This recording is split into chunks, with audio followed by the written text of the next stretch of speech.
Yeah, Mark, I think there's some interesting stuff happening in the automotive market at the moment. There's a lot of new brands coming in, especially from the Chinese side. What do you think of it? Yes, John, very interesting time indeed. There's a lot of chatter out there, and our very esteemed guest on our show, Mike Sinclair, has some very good articles. I encourage you to follow what the team at Car Sales do from an information perspective on new models, because they've really got the cutting edge information. But it's fascinating that you and I have been in this business a long time. There's ebbs and flows of brands, etc. Whether it's this country or any country, there's the global brands.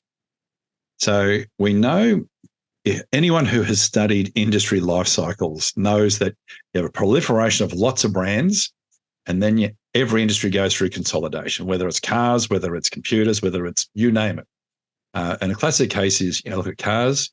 100 years ago, there were tens of car manufacturers in Australia, lots of car manufacturers, very small.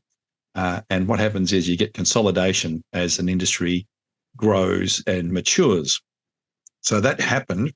We had consolidation, and then you get more entrants come in and you get more consolidation. So you had the American brands basically controlled the market here, obviously in the US as well, and a lot of Latin American countries. It was very much the American brands. European brands, you had consolidation there as well. So what we see now is then you had the Japanese brands come out or enter markets and change things up again too. The British brands dropped off. The American brands sort of lost a bit of share to the Japanese, even in the US. So the Japanese brands really took some time to do that, mainly in the 60s and 70s and 80s, they consolidated. And then in the 90s, you had the Korean brands come in, and the Korean brands took some time to consolidate, and they did, and they stole share from everybody. So, and they've now consolidated their stance globally. They're very good products, exceptionally good products coming out of Korea. The Japanese products are exceptionally good products. They've got the Kaizen processes. That's why Toyota is not who they are. They're just very good at what they do. They're very reliable. But now we're getting the Chinese brands penetrating globally. So they've really done a great job of growing their technology base within China, and they've really invested heavily in EVs. So while we in the West, we're still enjoying our internal combustion cars and sports and diesels and turbos and all this sort of stuff, the Chinese pretty much said, right, you've got that, so we're going to leapfrog into the next phase, which is EV. And they still make a lot of ICE cars over there. Don't get me wrong. There's a lot of ICE cars being made by BYD. A lot of people in these markets think BYD is only an EV brand. It's not. They do both ICE and EVs, but they're very good at EVs. So now we're getting all these other Chinese brands saying, they're coming in. They're going to go into all the various Western markets. They're well established in China. And there's even newer ones within China that are offshoots of the main brands there, like Geely and all these sorts that have offset premium brands and other volume EV brands. So those brands are now spreading their tentacles globally. And we know when that happens, there's disruption and competition and margin erosion for the existing players. That's really tough because we've come off a pandemic that's been great for all manufacturers where they just couldn't build enough and they charge plenty for their vehicles. Profits are fantastic. Dealer profits are fantastic. Right now, there's almost very much a perfect storm coming the other way, where now you're going to get an oversupply. And once you get oversupply, you get margin pressure, you get complexity because you've got all sorts of different things to deal with. And then you've got a lot of risks. If you're an existing manufacturer, you're going to lose share and you need to then up your game to remain relevant to your existing customer base. So it's interesting times. With 30 years' experience in auto logistics and state-of-the-art locations in 5 major Australian cities, Precar Fleet Services are a premier all-in-one solutions provider for commercial vehicle fleet operators, leasing companies and original equipment manufacturers. Please visit precar.com.au and click on the link to Fleet Services. But I think, Mark, it's slightly different because I think when those Japanese brands came in or the Korean brands came in, the barrier to entry was huge because you had to come in, you had to find a dealer network to provide backup service. Now with electric cars, that's all changed. You don't need to have as big a service network, so you can get by with a lot smaller network and do a lot of marketing online and selling directly to customers. So you can have a base sales network and then employ the services of some service agency to provide service for your vehicle. So I think that's the key to where things are going to change a bit, because it means that a lot of new brands can come into market quite easily compared to maybe 10, 15 or 20 years ago. And I think that's where it's going to change things up a bit. It's an interesting one. I think you've got to think of the cultural basis of where the various brands operate or what their DNA is. And if you look at the DNA of the brands that want to go to direct sales, the appetite to hold the stock and inventory and be responsible for it and not get paid until the final end user buys the car it means that you're carrying a lot of inventory. And we know that retail is not a perfect comes in, goes out process. And if you look at how, and the reason why Henry Ford, in his wisdom, basically set up a franchise dealer network way back in the early 1900s, was so that he could focus on producing vehicles, and from a capital management perspective, he could produce them, move them to the dealer network, get paid straight away before they even left his lot. He was paid. The dealers then were responsible for the vehicles, on-sold them, and had a margin out of it, right? And that's a bit title moved from Henry Ford to the dealer or the dealer's finance company, which ironically Henry Ford created, Ford Credit. So it was all this process of getting money directly into the factory so that you could produce, and away you go. Now, fundamentally, if you think of where brands from, if you look at it from a cultural perspective, Chinese are traders, right? The Chinese ethos is very much about I'm a merchant, I produce and I sell. The risks for a brand with that psychology of I produce and I sell straight away doesn't really fit with the agency model, because what the factory will want is someone that they just sell all the cars to. So they'll want to sell to an importer. So the importer then has the stock and the inventory. The factory's got their money up front. You, the importer, okay, you go sell your product. So that's one element that we need to be very, very cognizant of. But yes, that way there's opportunities for intermediaries to be the importer and wear the risk.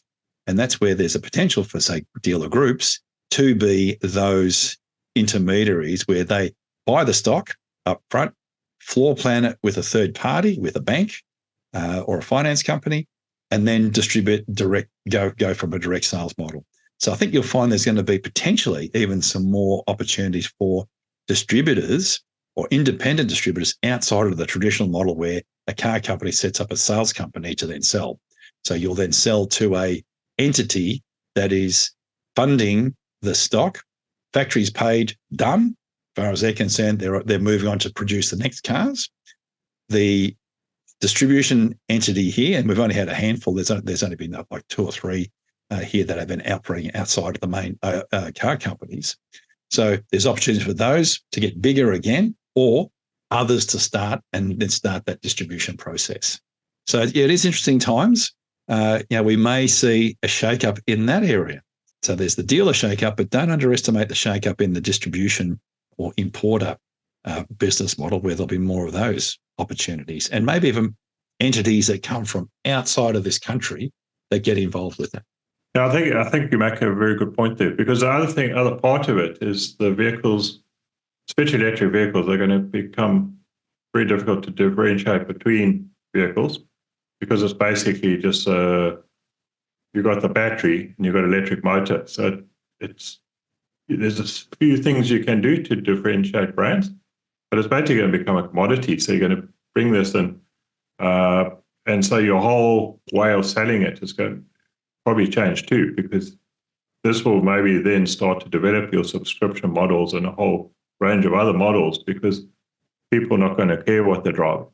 If they have this brand or this model, it's just a matter of how much am I paying, and it's like your phone. Person delivers it and you drive it for 3 or 4 years, and they change it and you drive something else. So I think you might start seeing that type of thing happening. Oh, I agree. And if it actually lends itself perfectly to the subscription model. And for those that are new to our podcast, we've got a great conversation with Carbar way back a few years ago when our podcast first started, when we said, okay, what are the things going forward? And it's kind of ironic that a number of our first year topics are now coming to fruition. We had a great conversation with the great Christophe de Perna, who is an industry oracle, was based in Hong Kong, spent time in Shanghai, knows the Asian market exceptionally well, the Australian market, but all through Asia. And from a global perspective, a true global executive in the auto industry. And he was some of a Nostradamus when we talk about predictions of what's happening. And he told us way back in 2020 that this would be the case, that, when you look at Australia, the majority of our vehicles come from either Japan, Thailand, and now China. So basically 80% of our volume comes from the Asian quadrant of the world. The rest of them come from either Europe or the USA, but 80% comes from this corner. So once local production ended, this is where all our vehicles come from. So what we're starting to see now is a swing away, and that's when you think of who's going to be the winners and losers, because that's always the question. So who wins with this, who loses? I don't believe the European brands will get hurt all that much with this, because even though there's some exceptional premium product coming, I don't think the brand cachet will match that of, say, the German brands or some of the other European brands. Where you'll see the most competition will be what we saw when the Korean brands eroded a lot of the Japanese brand volume back in the early 2000s, when the Hyundais and the Kias stole a lot of volume away from the Nissans, the Mitsubishis of the world, etc. So we're going to see some erosion there with these vehicles will be from the Koreans and also now the Japanese. They will lose more volume to these new Chinese brands coming, because those buyers are predisposed to buy in that segment. They will be, even though they may be higher spec, there will be an expectation. If it is Chinese, I'm expecting more features and benefits than I will out of a Korean car. And the Korean cars have exceptional value, exceptional quality, exceptional reliability, as do the Japanese. So in order for a buyer to say, well, I'll buy the Chinese one, it has to have more bells and whistles than what the other two countries are providing from a brand perspective. So I think they're doing a good job of putting the nuts and bolts in there as far as the fruit. The key then is coming into the reliability and the backup service. And I think your question or your point you raised that you don't need as big a dealer network, given there's less things to go wrong with an EV. Yeah, it's interesting because you still need some sort of support, and you don't want to be left high and dry buying a vehicle that there's no IT support or no technical support when the thing stops working. But I think, Mark, the other big challenge is going to be around the actual cost of distribution. So I think that's going to tighten up substantially. And I think it's going to, previously car companies had quite a big fund to fund the whole sales and marketing part of the business. But I think as more brands, and I wouldn't say in a way simpler type cars, electric vehicle to a, ICE engine is less complicated. So I think the margins are going to tighten up. So it's going to be, I know you say the European brands won't erode their market, they'll probably sustain their volumes, but I think they're going to come under more pricing pressure. And because of the distance to get vehicles here out of Europe or out of America, I think it's going to be more challenging for them to cover those costs and the time it takes to ship the vehicle here. And then once they get the cars into this market, I think you're going to have to probably get a lot more efficient in terms of your forecasting, in terms of your predictions, and being accountable to what you predict in the market. I don't think you're going to be able to bring in a huge amount of stock and just have all the stock sitting there waiting for a customer to come and buy it. I think you're going to have to really bring in different types of tools to manage that process and be a lot closer to the market of what customers are wanting, when they're wanting it, and how they're wanting it. That's sort of a gut feel from our side. I agree with you from a management perspective, but with a new brand, when you're launching a new brand, it is all about the marketing and the storytelling around building the why should I buy this thing, given there's so much risk to it. Well, let's look at the brand behind me, the trusty Renault. Renault was a local manufacturer. Renault had been around for 100 years. It had been in the market, exited, come back, exited, and came back again. So when you think as a consumer, it's like, do I trust this brand? Is it going to be here for a long time? Well, as it turns out, this brand, it is there. But all new brands that are unknown quantities, it's like, what is this brand? And especially if it's EV, it's the two-headed challenge that you've got, the double header. One, it's an all-new brand. So you got that. What is it? Do I trust it? Where does it fit? What are people going to say if at the barbecue, when I roll up with this thing and we're going to talk about this particular car, where's it made? What's its DNA? What features are in it? How fast does it go? What reassurance have I got? How long is my battery life going to be? Because the second head is it's an EV. So there is still a hesitance and a reluctance to adopt EVs. So when you look at the chart of the buyer behavior model, as far as you have your innovators and early adopters, and then you have this chasm between the early innovators and early adopters that you've got to jump from a volume perspective with any product acceptance. You've got to jump into the early majority. Right now, the early majority gap between the early majority and the innovators and early adopters, it's bigger than the gap between New Zealand and Australia.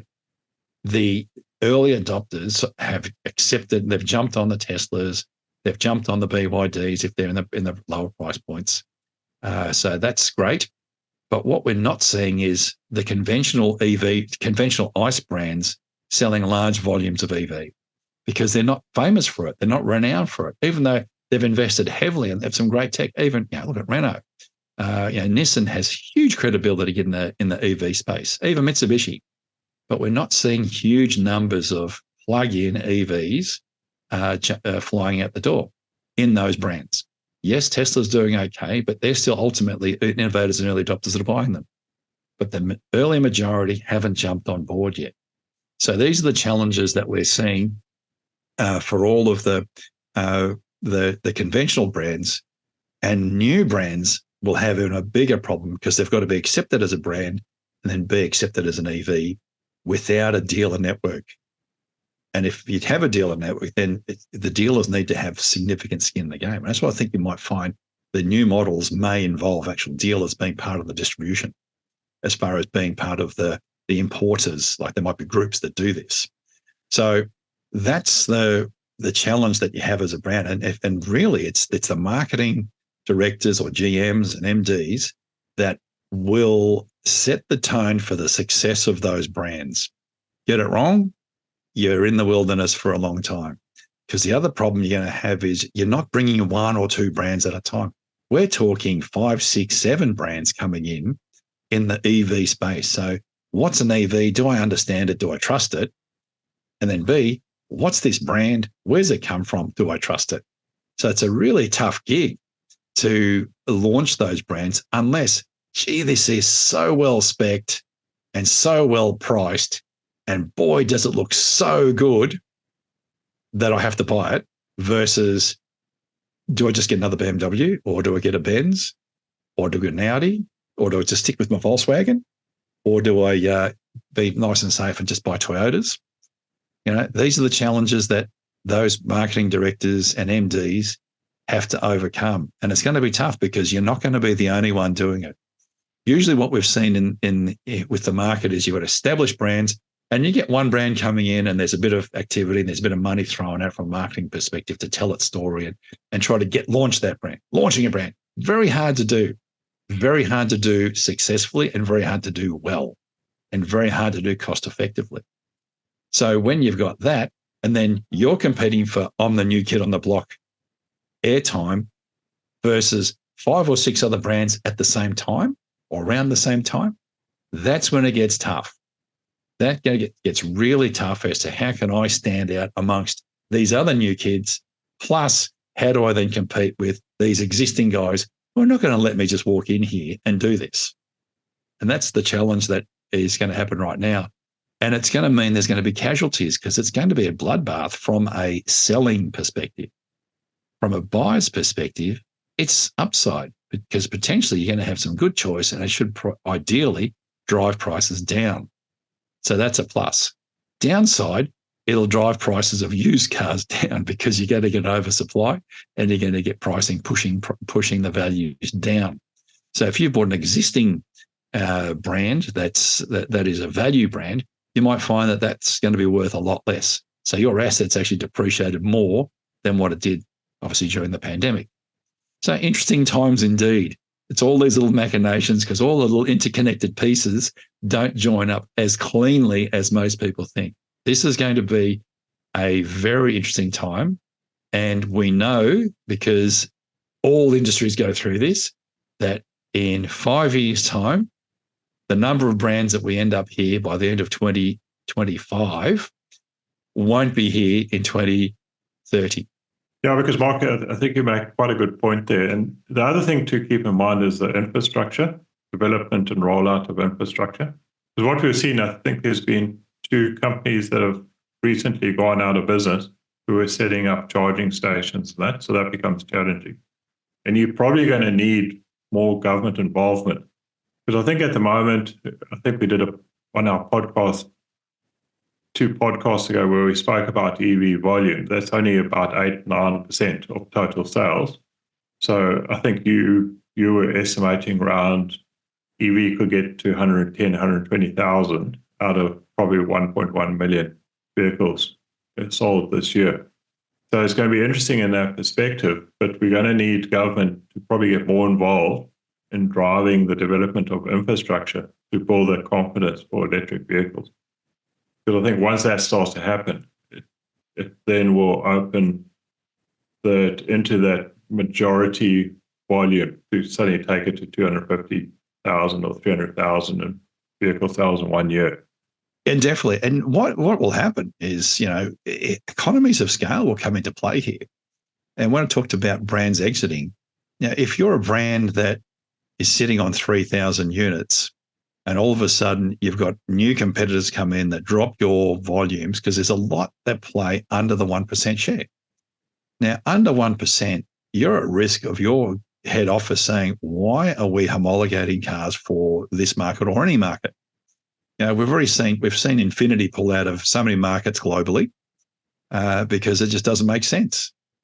We've seen brands pull out of the US because the numbers, the scale doesn't work. So we should never think that it can't happen because it does happen and it's going to happen again. So when you've got all these new ones coming in, there's winners. For them to win, others must lose. And if you're losing enough volume and you're not keep getting the volume to justify or sustain your existence because your car park's going to get smaller, your 5-year car park is where car companies make their money fundamentally because of spare parts. But once that starts dropping away and your car parks drop down to 3 and 4, 2 or 3,000 units, your car park's not there to sustain you. And by the way, your new cars coming in have got less parts. So you're going to actually have a really frail business case. That's why I'm saying 5 years' time, there will be the casualties where there are brands that are here now that won't be here because it won't make sense to homologate cars for this particular market, and you need to get some sort of return on it. And especially if price pressure kicks in, that prices are being discounted. If they're not making money, the shareholders will say, why are we doing this? Ego runs for a certain amount of time and factory volumes run for a certain amount of time. But if your factories now, it's an inconvenience when they produce 2,000 cars that are uniquely right-hand drive or uniquely homologated to this market versus, say, the UK or any other market, doesn't make sense to do it. And then that opens up the opportunity for used car imports from other markets with grey imports. Now, that's another conversation that we need to have for a podcast. And I think there's a few people we need to have a conversation with because there's a huge opportunity there too.